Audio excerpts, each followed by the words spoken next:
Quand j'ai commencé à enseigner le yoga, à l'époque, je donnais des cours de groupe, je faisais vraiment beaucoup cette erreur. J'encourageais les élèves à pousser le plus loin possible dans les postures de souplesse. Et quand une élève était venue me voir à la fin du cours en disant « Marina, j'ai mal en faisant cette posture », je répondais « Ton corps va s'habituer, n'abandonne surtout pas ». J'ai jamais refait cette erreur depuis 4 ans. Depuis que j'étais toute petite, j'ai toujours adoré les exercices de souplesse. Et j'étais fière de moi et je me disais que le plus je suis souple, mieux c'est. Quand j'ai commencé à avoir des douleurs articulaires un petit peu partout au niveau de mon corps, j'ai pas tout de suite fait le lien. Mais il y a 4 ans environ, grande révélation, je suis hyperlaxe.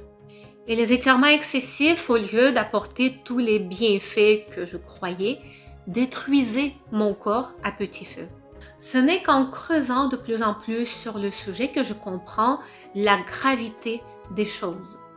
Il se trouve que les étirements, particulièrement les étirements statiques passifs qu'on va maintenir pendant très longtemps et quand on va vraiment pousser au bout de l'étirement, déstabilisent nos articulations en rendant les ligaments justement qui sont supposés de stabiliser l'articulation plus laxes.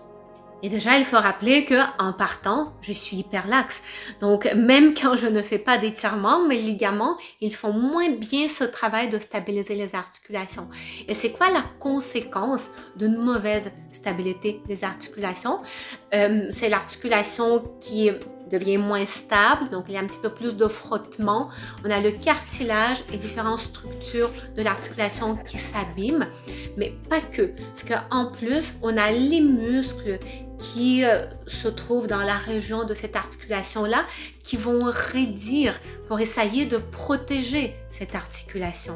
Et plus on va pousser dans les étirements extrêmes, plus l'articulation va se déstabiliser, plus l'articulation va s'abîmer et plus au final on va créer des raideurs et des tensions musculaires dans cette région et donc des douleurs. Et c'est exactement ça qui s'est produit dans mon cas. Il faut dire que les douleurs articulaires et des raideurs musculaires s'installent progressivement et ça c'est un des pièges parce qu'on n'arrive pas forcément à associer nos douleurs à un exercice, à une posture de yoga spécifique. Pire encore, en présence d'une douleur musculaire, un étirement statique passif prolongé va effectivement temporairement diminuer cette raideur chez une personne hyperlaxe, donnant envie de s'étirer encore et encore. Mais Marina, attends, toutes les personnes ne sont pas hyperlaxes dans un cours de groupe. Qu'en est-il des personnes qui manquent effectivement de souplesse? Pour les personnes qui ne sont pas hyperlaxes, ça peut être bien, effectivement, de faire un petit peu de souplesse, un petit peu d'étirement, mais sans faire en sorte que ce soit le truc principal qu'on fait dans le cours.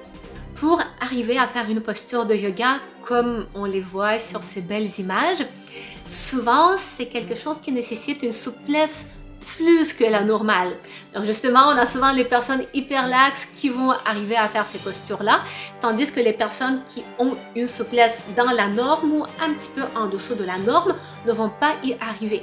Donc le risque de se blesser est quand même assez important pour ces personnes-là aussi parce qu'elles vont justement regarder les personnes hyperlaxes et vont penser que c'est ça qu'il faut absolument arriver à faire à tout prix pour avoir un corps en santé.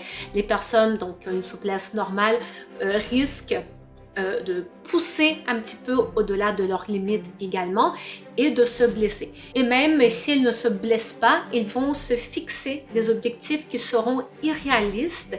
Ils vont se croire mauvaises dans leur pratique de yoga et c'est quelque chose qui va soit les décourager à aller dans un cours de yoga ou qui va diminuer leur estime de soi. La deuxième erreur n'a rien à voir avec le piano. C'est le respect impératif des alignements de certaines postures. Je m'explique. On parle beaucoup des alignements à respecter durant la pratique de yoga. Par exemple, le guerrier 2, on dit souvent que la distance entre les deux pieds doit correspondre environ à la longueur d'une jambe, que les talons, par exemple, doivent être sur une même ligne. Pour la posture du chien tête en bas, on va souvent dire que les talons doivent absolument toucher au sol. Pour la posture de la pince, on va fortement encourager les gens à toucher à leurs orteils à tout prix. Et le problème, c'est que en étant aussi strict, on met tout le monde dans le même bateau et on ne tient plus vraiment compte de la morphologie de chacun. Et ça, c'est quelque chose que je faisais au début à 100%, je me confie. Mais c'est quoi le problème avec cette façon de faire là? Par exemple, le chien tête en bas, si on essaie à tout prix d'atteindre la cible de faire en sorte que les talons touchent au sol, on va tellement se concentrer sur ce petit aspect-là de la posture, c'est qu'on va oublier tout le reste. Même principe pour le guerrier 2. Si je veux à tout prix respecter la bonne distance entre mes pieds dans le guerrier 2, il y a certaines personnes qui vont commencer à avoir le pied, l'arche interne du pied qui va beaucoup trop tomber vers l'intérieur, le genou qui va rentrer vers l'intérieur également, causant plus de dégâts qu'autre chose. La troisième erreur qu'on va souvent faire en tant que professeur de yoga sans faire exprès, de façon un peu inconsciente. Et je sais que c'est quelque chose que j'ai vraiment beaucoup fait au tout début. Vous savez, quand on montre les postures de yoga, c'est de montrer toujours la version la plus belle de la posture, comme on pourrait la voir dans une magazine de yoga. Maintenant, je pense que ce n'est pas une très bonne idée de faire ça, parce que certains élèves essaieront de réussir à tout prix, même si ce n'est pas adapté à leur corps, et se blesser. Tandis que d'autres élèves, par exemple les hyperlaxes, n'ont pas besoin d'être encouragés à pousser le plus loin possible dans les exercices de souplesse.